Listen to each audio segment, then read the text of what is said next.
we get ourselves going. So good morning. Uh Here we go. Our next episode is a very special episode, even though we're starting a couple minutes late. Um, is the one and only Jordan Jones, who was a wide receiver coach at Steinbrenner High School. Is Jordan Jordan Jones. Jones. He was the OC, offensive coordinator, and the quarterback coach at Tampa Bay Tech, and is currently an offensive analyst slash co-offensive coordinator at Plant City High School slash the most important coaching role he has got is new father, which is why he's late. Coach Jordan Jones, our boy. We haven't seen him in a long time. Talk to us. How's it going? How's it going with the new Congratulations, baby? Papa. Yeah, congratulations. Talk to us. Good, fellas. This is number one. This is the earliest podcast I've ever been a part of. And number two, I'm tired as all get up, man. But this has just been a whirlwind of emotions these last 2 weeks, man. Just being welcomed into fatherhood, the ups and the downs of it. But it's the best feeling in the world, man. So I'm glad to be here. Glad to be here with y'all. I miss y'all too, man. I miss being able to see y'all every day at practice and just commune with you. So this is a second best for me right now, just being able to be on here with y'all. So I'm excited. Well, listen, for those who don't know, Coach Jordan also played Division I football at UTSA. He also played at Gardner-Webb, and then shifted his gear to coaching, and he ended up coming to us at Steinbrenner at like the apex, right, of the program, and he had a whole slew of guys, dudes. He was with us in the 2019 season when we went to the state semifinal. And then obviously after that became a hot commodity. And so uh, all these other schools were looking and trying to grab him, ended up at Tampa Bay Tech. Tell us the difference over there, Coach Jordan, when it comes to your commute from where you live to Lutz to where you live to Tampa Bay Tech. And so when I joined y'all, my first year in coaching, man, I was living in Albany, Georgia. I was taking a job back down here, so I moved to Riverview, originally from Clearwater, and I was just hungry to get my foot in the door. I knew I wanted to get into coaching.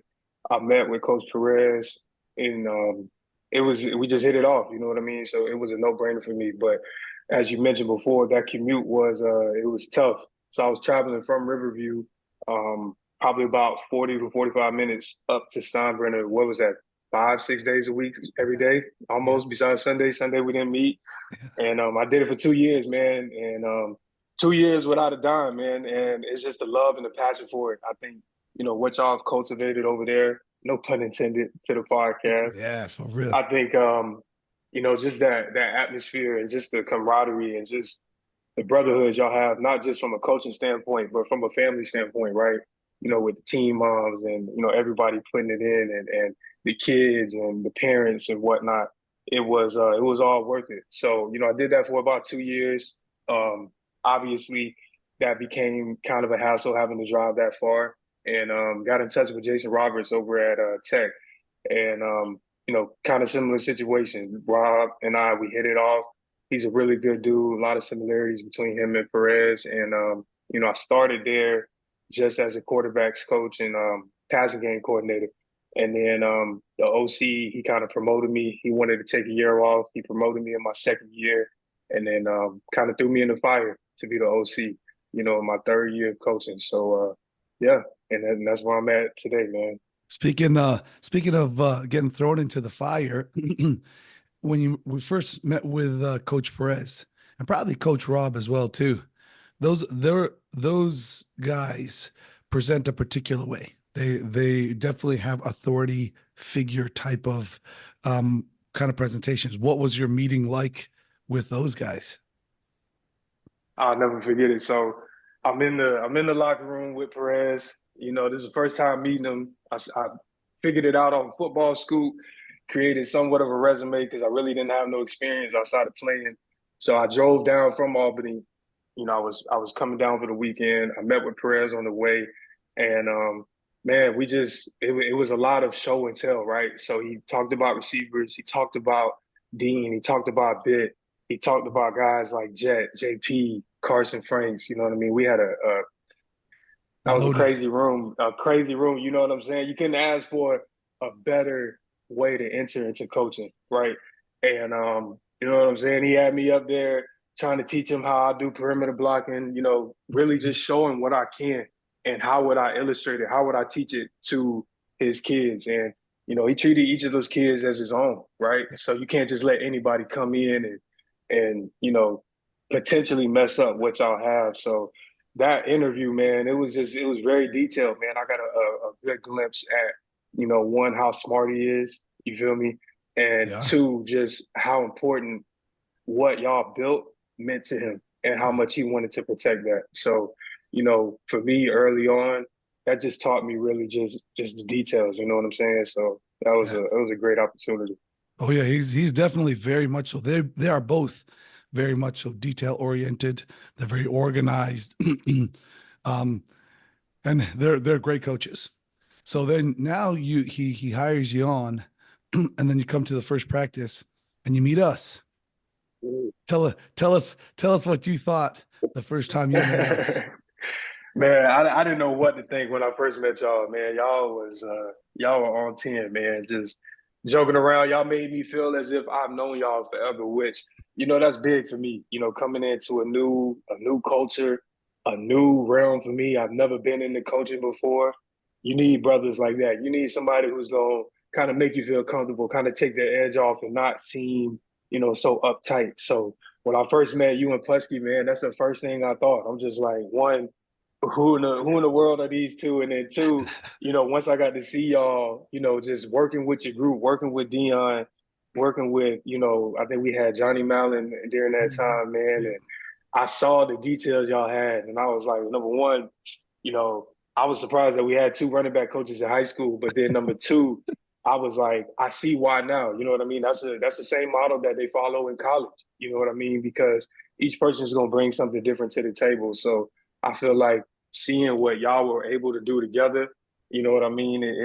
It just it made me feel good, man. It made me feel good. Then it made me feel good as well, knowing that I had some people on the staff that could take delight in the situation with everything. And you know, whether I was having a rough day at work, whether I was just having a rough drive, 45 minutes from one end of Tampa to the other, trying to get to practice, y'all always, you know what I'm saying, just brought light to the field and energy, good energy to the field, and it was contagious. So I love it, man. I loved it.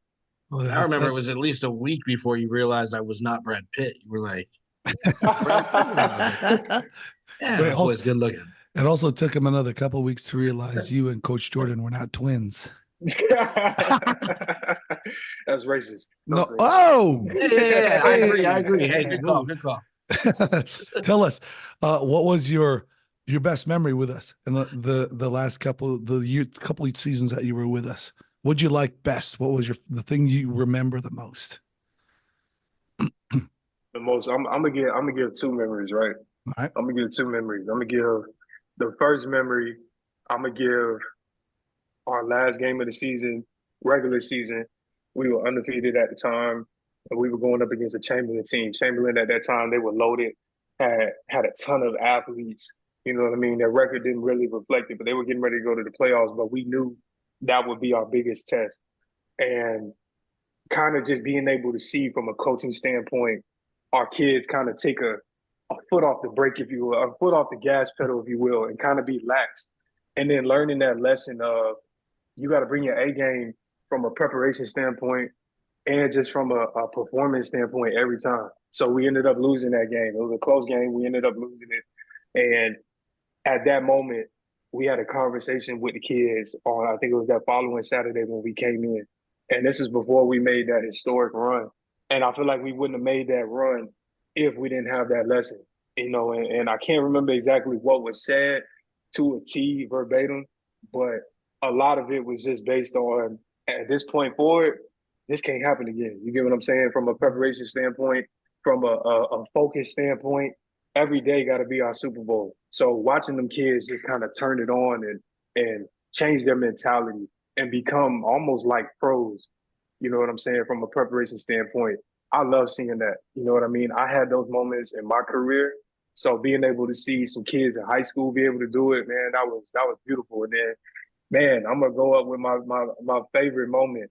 It's gotta be down in Osceola, Kissimmee, Mm. going down there. You feel me? David versus Goliath, and we for sure wasn't Goliath. You feel me? We was David, and I'm gonna be honest. I didn't know what to expect. You know what I mean? We had just beat Sarasota Riverview, and that was an upset. I think we had beat Newsom, and this was to get to the Final Four. And man, one, that was probably the best OC performance I've ever seen with Perez. He was in a whole nother world, man. He was in a whole nother world. He was dialing it up that game. And I joke with him about it now because he was so uptight during it, but I get why, because he was in his bag at that moment. And just seeing the looks on that program, knowing that we was going to make it to the Final Four, knowing that we were one of what, two or three teams in the city still in the playoffs. Yep. I think Lakeland was still in there. I Yep. can't remember what other teams in Tampa were still going to the playoffs, but man, that's my favorite memory to this day of 5 years of coaching. I think that's still my favorite memory because it was just kind of a build up from that Chamberlain week. 3-4 weeks later, you know what I mean, having the opportunity to go play against Apaka and a team that was just stacked. I think they had Jalen Carter at that time, Dumb. and So dumb. we're not going to talk about that game. No, So no, good. no. That's a lot of nightmares about that. We're not going to talk about that game, but that Osceola Kissimmee game, going out there and beating them, man, everybody wrote us off, man. I feel like all the sports writers and the news columns, they had us losing by like 21 or something crazy like that. Oh, we had an historic run, talking as if we ended it, man. And seeing them kids and seeing y'all and seeing these coaches and this team and this community come together, man, that's something that I hold near and dear to me. And then you got the Osceola home field advantage where they've got like 300 grills out there, so there's smoke covering the entire field. Last You game's feel me? done. And then you look over and there's a crock truck. There's a truck of Crocs. Truck. And me and Austin are like, how do we get off the field and go buy Crocs? This is the coolest thing we've ever seen. I've never seen Perez it is like, before. focus. Yeah. He's like, stop looking over there. I'm like, looking over at what? I see you looking at the Croc truck. We're playing football. I'm like, oh, I Got can't. new colors. They They got got new new colors in my size. But I think And it's just so funny because like when y'all say that, that's who y'all are to a T. You feel what I'm saying? You got people who, like, when you get in those moments, they tighten up, they tense up, and then you got people in the moments who you embrace it and you stay true to who you are. And when you stay true to who you are, I feel like that gives kids a sense of confidence too. Like, we're not gonna make this game bigger than what it is. We Yep. put the work in. You know what I'm saying? Let's go out and execute and do what we're supposed to do. Be yourself and, Yeah, and let's it's make like it work. it's like Croc truck, and that's like, yo, retro throwback. Let's go get it. yeah, let's go. Croc truck. Crocs. But listen, I'll tell you, Man. I think the biggest takeaway from that season, and you were a huge and instrumental part of it, was the buy-in. I mean, in that day and age, and in any moving forward, is us with anything we do, we have to be fully committed to it. You have to be willing to, but everyone is able to do something. But how willing are you to actually do what you have to do rather than do what you want to do? And that we knew we had to drive all the way over there. We knew we had to climb the mountain, and everyone got on that bus, not knowing what where the finish line was, but everyone on that bus, and for us in the vans, we were all fully bought in. We were like, we are willing to run as far and as hard as we need to run together without knowing what the finish line and where the finish line was. And I think that's what pushed us over the edge. That's the culture of the game. And I think that's changing now because, with NILs, with free agency and in college football, it's now become more like the pro game, which is more a me. In fact, here in Florida, they're trying to pass, or they have, right, the NIL for high school athletes. I don't think it's past. I think it's getting very close.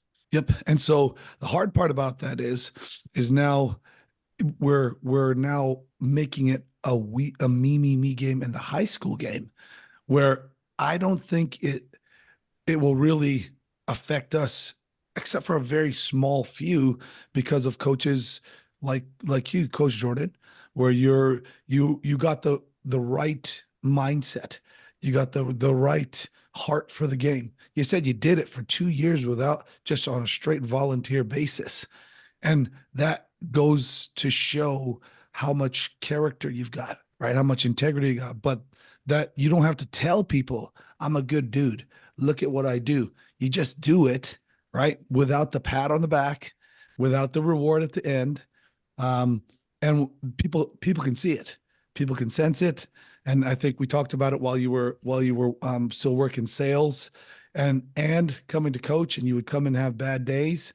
And you'd say, man, I didn't meet my quota, or I'm struggling. Remember what I'd say to you, right?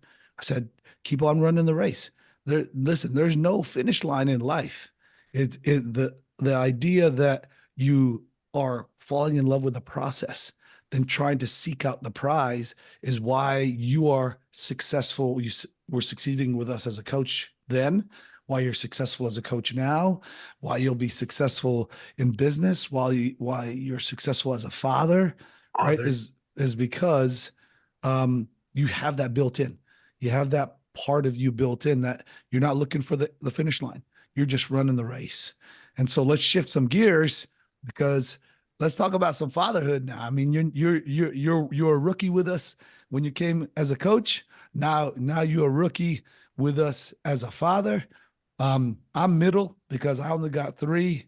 Coach Puskis, the Puskises are the rabbits.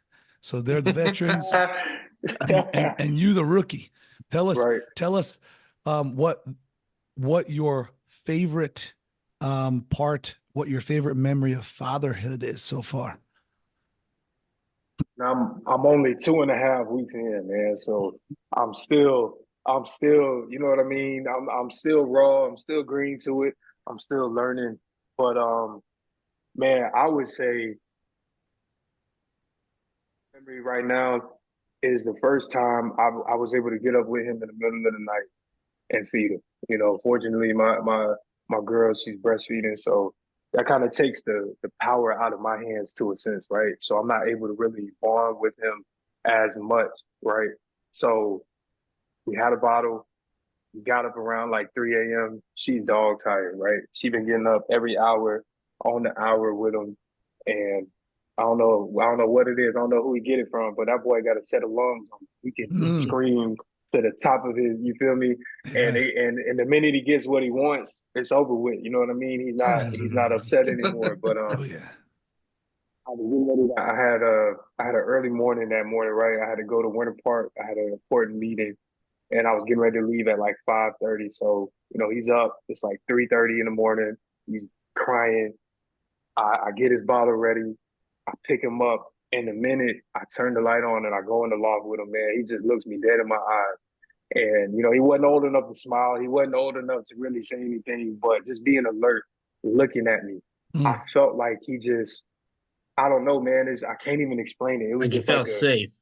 you feel me? Like he I go, felt my like, pops is here. you know what I mean? That was like my first moment like that, All man. right.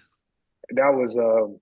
That was dope. You know, Yep. it kind of gave me that welcome to fatherhood, you know what I'm saying, moment. That gave me that, okay, you got somebody depending on you, you know, Yep. full time now. So not only do I got to be on my P's and Q's, and every decision I make and everything that I don't do affects him and my lady. It affects my family.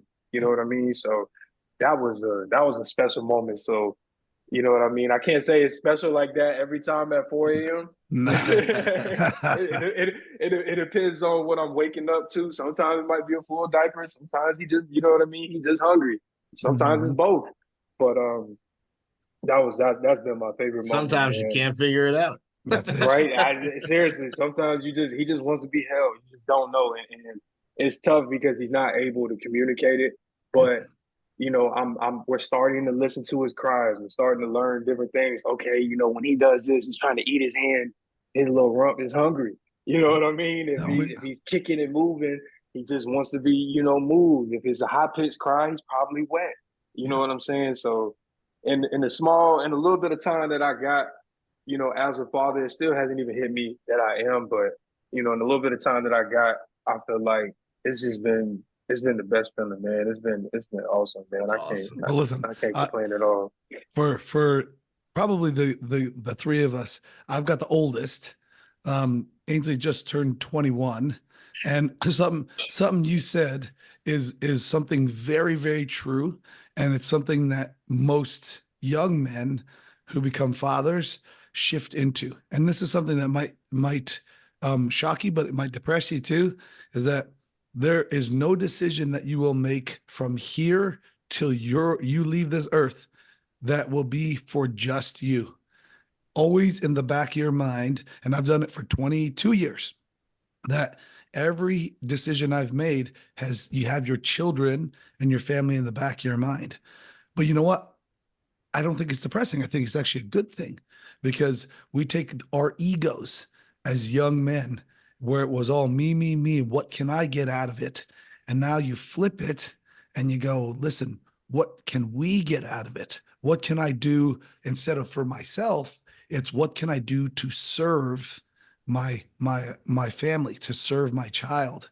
And so I think, like I said, it's much more difficult for some men, but you already, it's built in. The fact that you drove 2 years to Steinbrenner from Yeah, it's Riverview. part of coaching, man. It's part of coaching. Yeah. And the fact Yeah. that you're not only a great coach, but you're an awesome human. Your son is walking into this world with an advantage. And everything that you've done in the last 5 years of your coaching, you will take that with your son and you will apply every single bit of it. Now, all the things that mom and dad and all your friends say about, hey, you got to do this with them and you got to make that all doesn't work.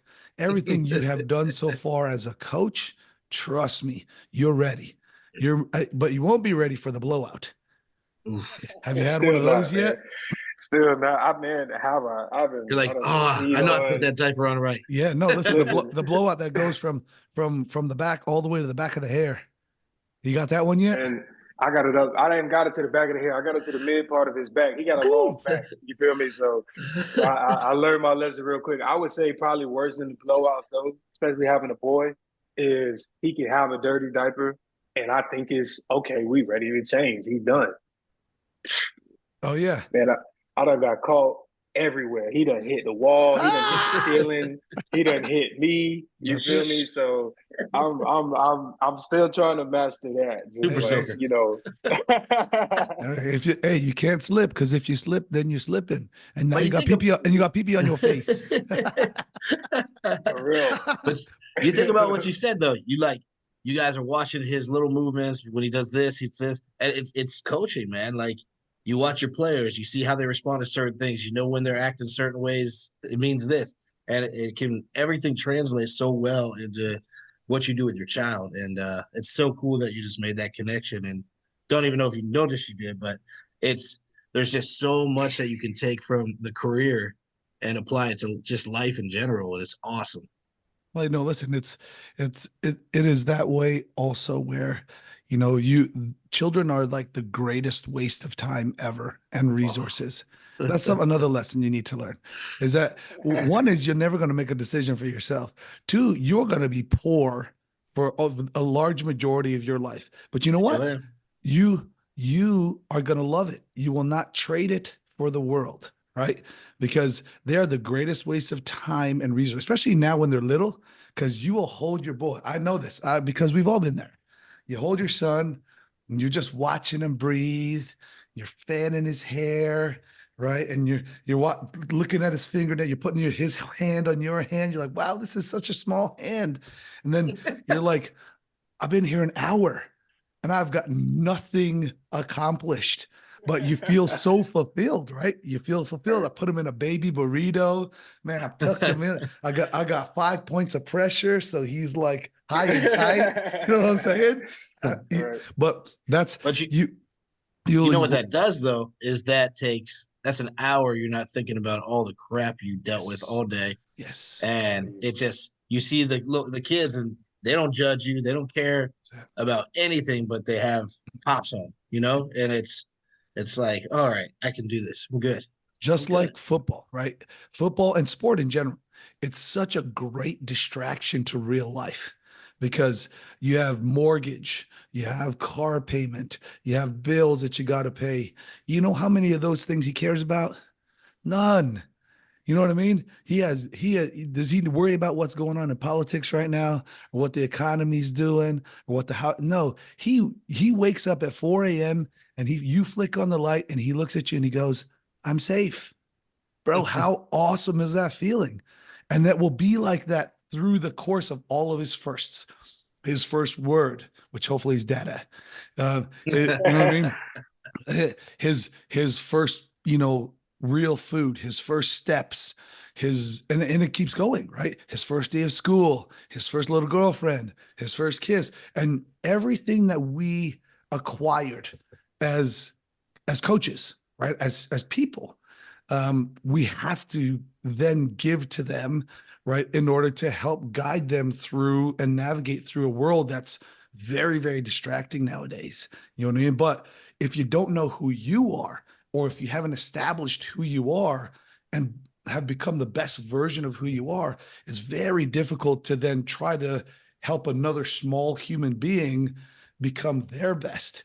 So we already know you're going to be great because of the couple of years you spent with us and having to tolerate us. But I think I am super excited because it is something that you're built for. And sometimes you don't think it because you hear that cry and you're like, oh, and you look at the clock and you're like, oh no, I have 45 minutes, and then I got to get ready for work. But you find a way. You know what I mean? You find a way because that's what you're supposed to do. You're not looking for the pat on the back, great job for changing his diaper. You just do it because that's what's supposed to be done. And that will take you all the way through the course of his life too, which is he's super fortunate. And I think all of our children are super fortunate that we're coaches because, we all communicate fairly well. But we also have had experiences playing and now experiences coaching where we can give those things to our kids that we might not have ever had, right? Like you always want to give your children what better than what you had. And that doesn't mean like stuff. It doesn't mean like, sometimes it's just a hug. Sometimes it's just, I understand you. I get where you're at because I was there too. And those small details, those small lessons will serve to pay very large dividends for you. Some of the conversations you've had probably with our kids, the kids at Tech, those small conversations come back later. They'll come back. You'll have a player like we have, 5-10 years down the line, and they'll be like, hey, I remember this conversation that actually changed my thought process, that changed my trajectory in life. And you're like, what? It was just a pregame meal and I was just goofing around. But you never know what your impact is going to be. But again, it's so awesome to see that you're 2.5 weeks in, and one, you don't look too sleep deprived. You look like you all right. But likewise too, it's an adventure. The hard part about athletes, the hard part about people is that we're creatures of habit. Humans are creatures of habit.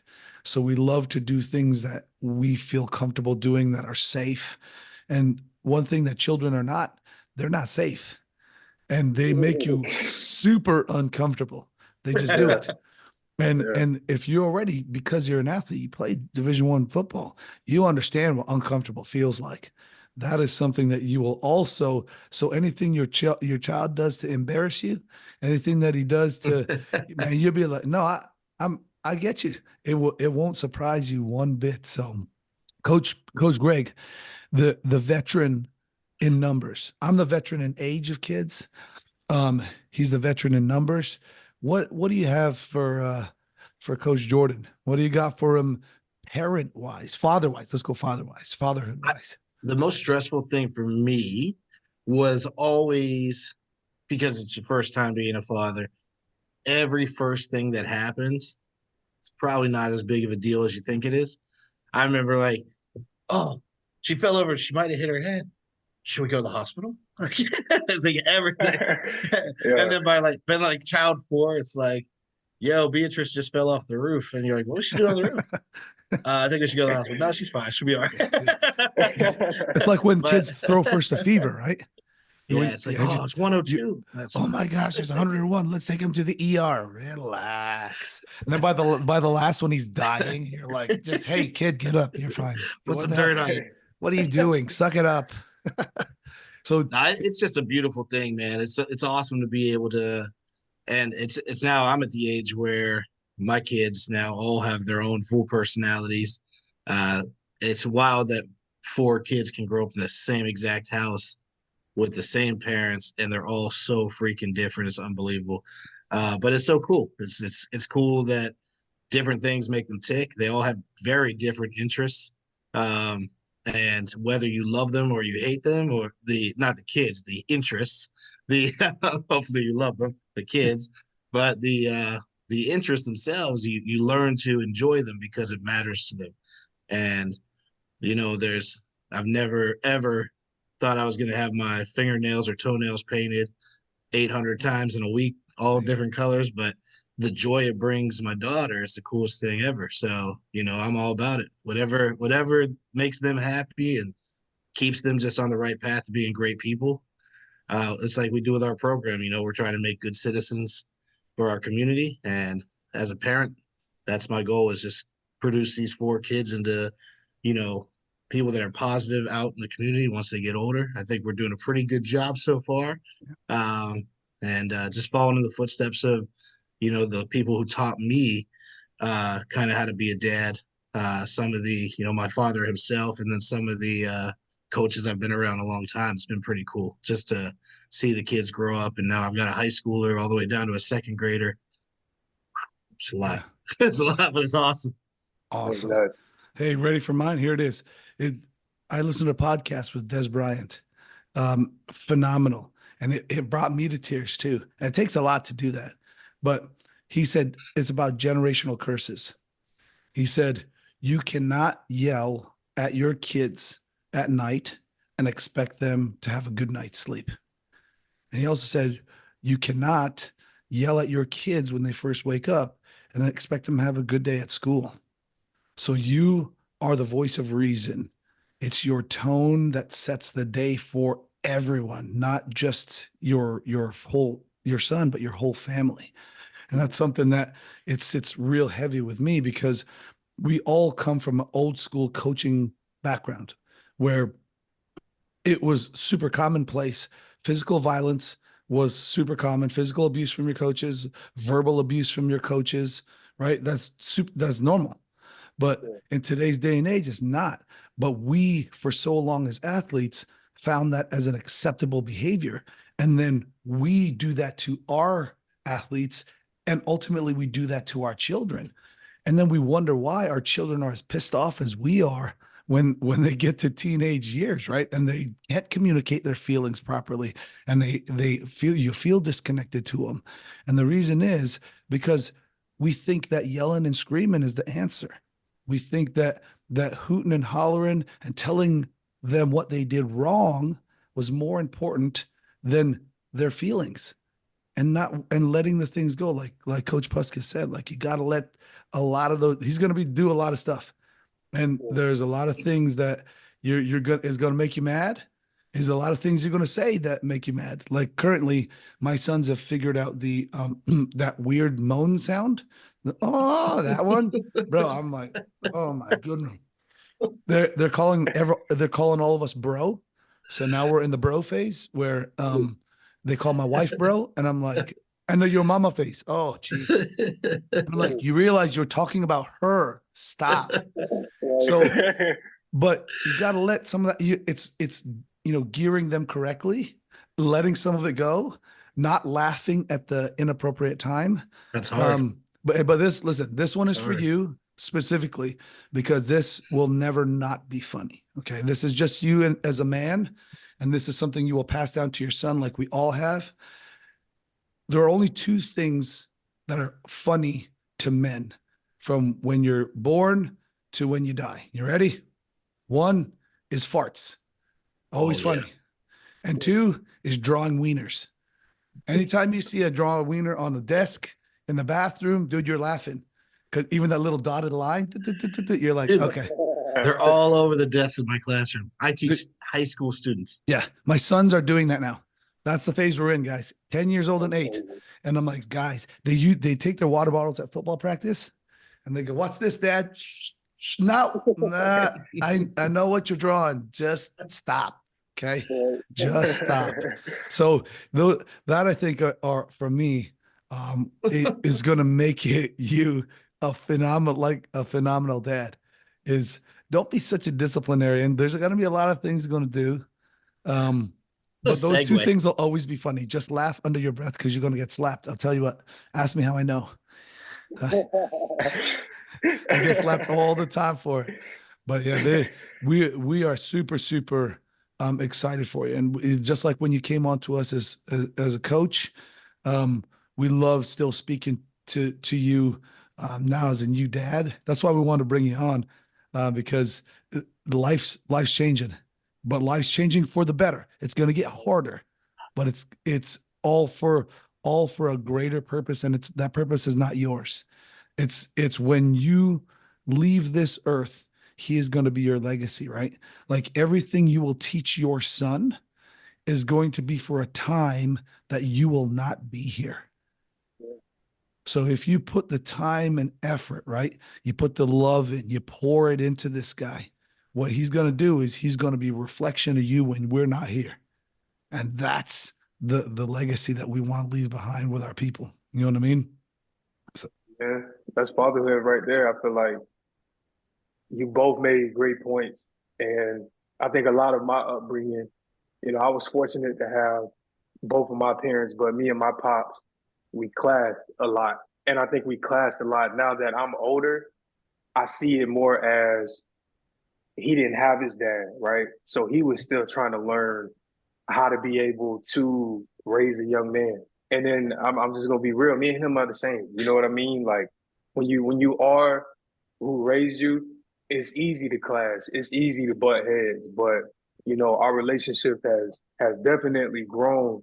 With me becoming a father, because it's just you just have a different perspective. I have a lot more grace and humility for not just me, but him as well. And just understanding that he was trying to figure it out too. And I probably wasn't the easiest child to raise, you know what I mean? So no, definitely, man. I think my whole purpose with my boy is I want to right the wrongs, you know what I'm saying, from my childhood and give him everything that I didn't have, not even just physically, but emotionally, spiritually, just from opportunity wise and just everything. Things that I learned at 32 that I wish I would have learned when I was 7. You know what I'm saying? Yep. Like just small things like that. But it's all about leaving a legacy, man. Like to your point, both of y'all's point, like it's gonna come a time where I'm not here anymore. You know what I mean? And I'm not gonna be able to physically give him those lessons. But from the time that he's able to remember it until the time that he becomes an adult, those are the times that I teach him. Those are the things that I give him and feed into him and build him up to be. You know what I mean? And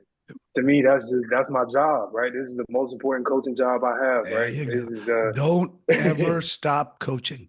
This is going to be the most important player that you're going to get through. And it's not the game, the football or basketball, whatever he plays, the game of life. That's what you want to do. And even more so, you want him to pay it forward when you're not here either. But going backwards is forgiveness. Man, forgiveness is, you remember, forgiveness is not for the other person. Forgiveness is for you. And I'm the same way. I have a father that was very stoic, that wasn't very emotional. He's still not now, and he's not physical at all. And for a long time, I was resentful. But like you said, with my own sons, I'm super physical. I'm super physical with everyone I meet. And I understand it's because I lacked it so much in my childhood that everyone I meet, I'm always showing physical love because that's one of my love languages too. But two, and more importantly, that resentment, if it hangs on, you will leave your relationship behind with your father in the same poor shape that it is. You have to allow him. First one, you have to forgive him. And then two, you have to allow him to right the wrongs like you're trying to. Let him be and become a better grandfather than he was a father. And you will see how your relationship will grow. You know what I mean? Let him do the things with your son that he didn't do with you, the hugs and kisses, the holding the hand, all those things. Forgive those. And what you'll see is your relationship will grow when you see him giving love to your boy, the love that he should have been given to you. Let that go.